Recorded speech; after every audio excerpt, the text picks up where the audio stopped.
مفتی تقی عثمانی صاحب، ایک فرد واحد کو یہ اختیار حاصل ہے کہ وہ کام جو ریاست نے کرنا ہے وہ اپنے ہاتھ میں لے لے، یہ اختیار کس کا ہونا چاہیے، فرد واحد کا یا ریاست کا؟ جی بالکل، یہ ریاست کا کام ہے، یہ کسی کا انفرادی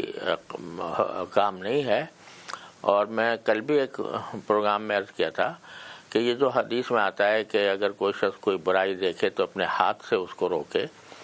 یہ اس کا جو مخاطب ہیں وہ لوگ ہیں جن کو کسی بھی دائرے میں کوئی اقتدار حاصل ہو۔ میرا گھر ہے، مجھے اپنے گھر پر اقتدار حاصل ہے، میں اب ہاتھ سے روک سکتا ہوں۔ کوئی ادارے کا سربراہ ہے، اس ادارے کے اندر کوئی غلطی ہو رہی ہے تو وہ اس کو ہاتھ سے روک سکتا ہے، لیکن عام آدمی جا کر دیکھے کہ فلاں جگہ غلط کام ہو رہا ہے تو وہ جا کے اس کو خراب کر دے یا اس کو توڑ دے، یا یہ اس کی اجازت شریعت میں نہیں ہے۔ اور جائے کہ کسی کو قتل کی سزا دینا، اس کا تو کسی بھی طرح کسی کو اختیار نہیں ہے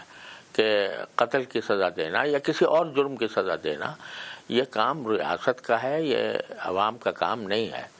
اور اگر اس طرح ہر ایک کو یہ موقع دے دیا جائے اور یہ کہا جائے کہ بھئی تم خود فیصلہ کرو اور خود ہی سزا دے دیا کرو، تو یہ تو ایک انارکی پھیلانے والی بات ہے، اور اسلام کبھی بھی اس کو اجازت نہیں دیتا۔